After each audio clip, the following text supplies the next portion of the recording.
Super સેલાથી હું નીપા આજે તમારા માટે એક સરસ મજાની રેસીપી લઈને આવી છું।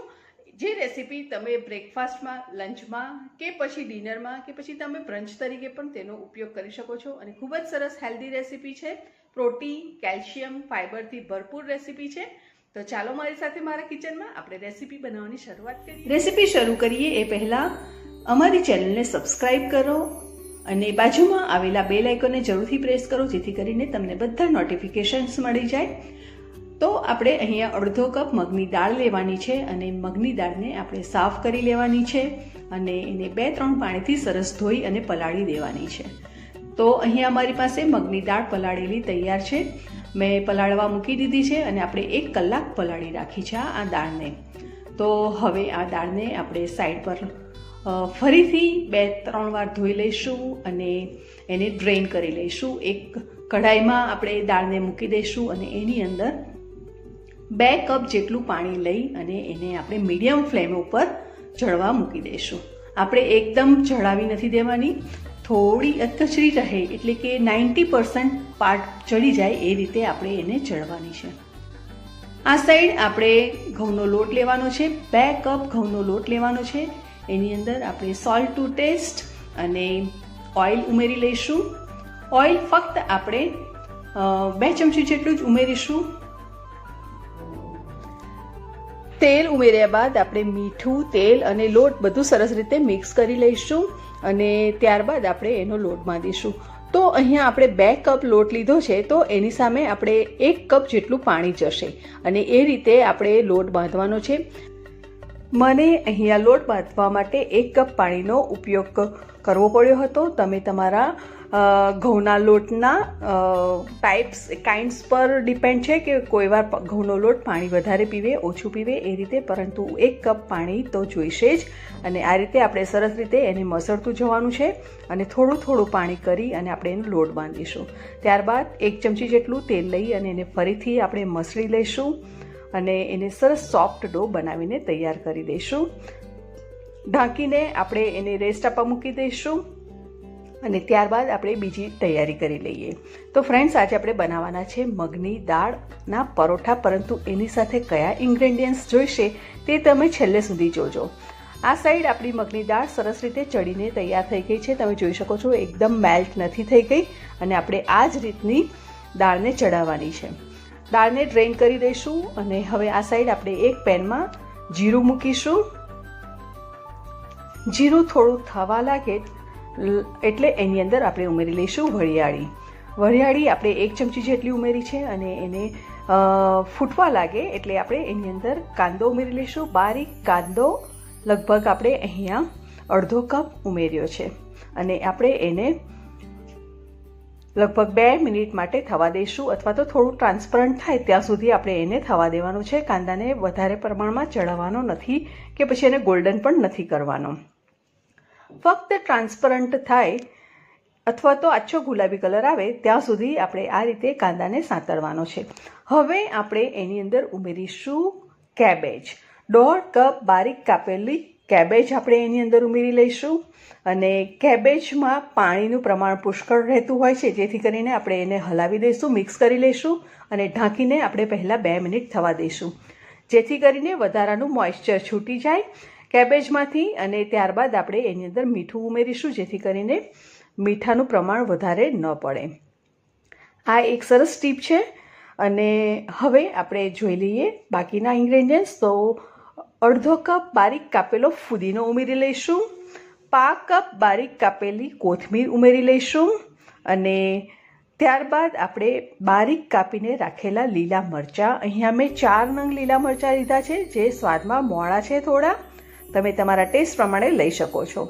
1 ટુકડો આદુનો છીણીને આપણે ઉમેરી લઈશું અને બધું સરસ મિક્સ કરી લઈશું અને ત્યારબાદ આપણે એની અંદર સોલ્ટ ટુ ટેસ્ટ અથવા તો 1 ચમચી જેટલું મીઠું ઉમેરીશું। એની અંદર આપણે મગની દાળના ભાગનું પણ મીઠું ઉમેરી લઈએ છીએ। આમચૂર પાવડર ઉમેરી લઈશું। 5 ચમચી જેટલી આપણે હળદર ઉમેરીશું, હળદર આપણે વધારે નથી ઉમેરવાની અને ત્યારબાદ બધું ફરીથી સરસ રીતે મિક્સ કરી લઈશું અને એને ઢાંકીને થવા દઈશું જેથી કરીને બધા મસાલા સરસ રીતે બ્લેન્ડ થઈ જાય અને એકબીજામાં સરસ ટેસ્ટ આવી જાય। ત્યારબાદ આપણે એની અંદર ઉમેરી લઈશું મગની દાળ. મગની દાળ ઉમેર્યા બાદ આપણે એને ફરીથી સરખી રીતે મિક્સ કરી લેવાનું છે, જેથી કરીને મસાલા, કેબેજ, મગની દાળ બધું એકબીજામાં સરસ મિક્સ થઈ જાય. અને ત્યારબાદ આપણે ઢાંકીને એને ફરીથી 2 મિનિટ જેવું ધીમા તાપે થવા દઈશું. આપણું મિશ્રણ બનીને તૈયાર થઈ ગયું છે. તમે જોઈ શકો છો સરસ કલર પણ આવી ગયો છે અને ટેસ્ટ તો ખૂબ જ સરસ આવી રહ્યો છે. હવે આપણે જે ડો રાખ્યો છે એને ફરીથી મસળી લઈશું થોડી વાર, અને આ રીતે મસળવાથી ડો સોફ્ટ થશે અને એનાથી આપણે જે પરોઠા બનાવીશું તે બહુ સરસ એનું રિઝલ્ટ મળશે આપણને. ત્યારબાદ આપણે એને ઇક્વલી 10 પાર્ટમાં આપણે ડિવાઈડ કરી દઈશું અને એને કટ કરી લઈશું. તો ફ્રેન્ડ્સ, આ જે પરોઠા બનાવ્યા છે મેં કેબેજનો ઉપયોગ કર્યો છે, તો એની જગ્યાએ તમને બીજા કોઈ પણ વેજીટેબલ્સનો યુઝ કરીને કરવા હોય તો તમે કરી શકો છો. ખૂબ જ ઝડપથી બની જાય છે અને હેલ્ધી પણ ખૂબ જ છે. તેલ ખૂબ જ ઓછું પ્રમાણમાં વાપર્યું છે મેં. તમે જોઈ શકો છો આપણે હવે એક રોટલી જેવું આપણે ડોના બોલમાંથી આપણે આ રીતે રોટલી બનાવી દેવાની છે અને ત્યારબાદ આપણે પરોઠો બનાવીશું, એટલે કે સ્ટફિંગ ભરીશું. અહીંયા મગની દાળનું સ્ટફિંગ મેં જે લીધું છે તેને આપણે હાફ પોર્શનમાં મૂકવાનું છે. આપણે આજે અલગ રીતે પરોઠો બનાવવા જઈ રહ્યા છે, તો અડધા ભાગમાં આપણે મગની દાળનું મિશ્રણ મૂકીશું અને ત્યારબાદ જે બાકીનો અડધો ભાગ છે તો એની ઉપર આપણે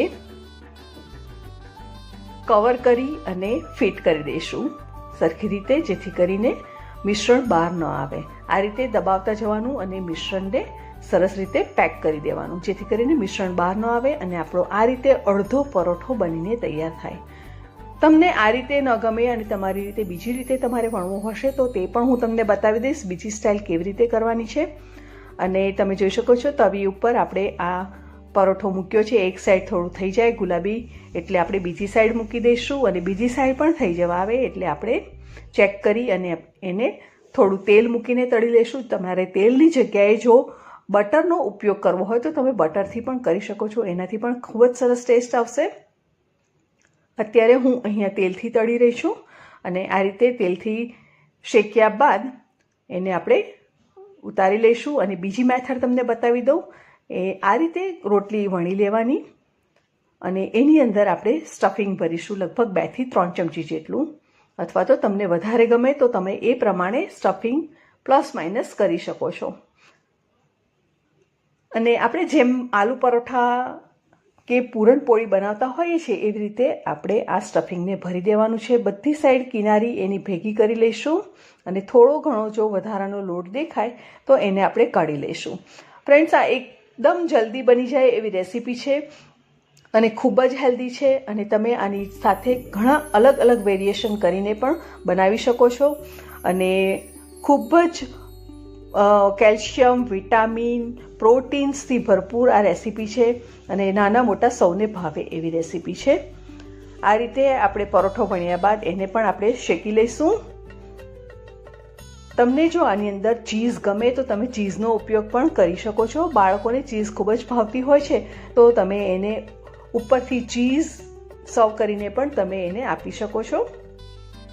પણ આ રેસીપી જરૂરથી એકવાર ટ્રાય કરજો અને તમને આ રેસીપી કેવી લાગી તે મને કોમેન્ટ બોક્સમાં જરૂરથી લખજો, તો અમને આઈડિયા આવે કે તમને કેવી ટાઈપની રેસીપી ગમે છે અને તમે કેવી ટાઈપની રેસીપી જોવા માંગો છો. પરોઠો આખો સરસ ફૂલીને તૈયાર થઈ ગયો છે, તમે જોઈ શકો છો. અને હવે આપણે એને સર્વ કરીશું દહીં અથવા તો ગ્રીન ચટણી અથવા તો ટોમેટો કેચઅપ. અત્યારે હું દહીં સાથે સર્વ કરી રહી છું. ઉપરથી salt and red chilli sprinkle કર્યું છે અને તમે જોઈ શકો છો સરસ લેયર પણ આપણા સરસ ખુલ્લા થઈ ગયા છે. અને any time, tea time, lunch time, dinner time, breakfast time, ગમે ત્યારે તમે આને એન્જોય કરી શકો છો. હેલ્ધી રેસીપી, હેલ્ધી ખાઓ, હેલ્ધી રહો. Thank you for watching. Thank you.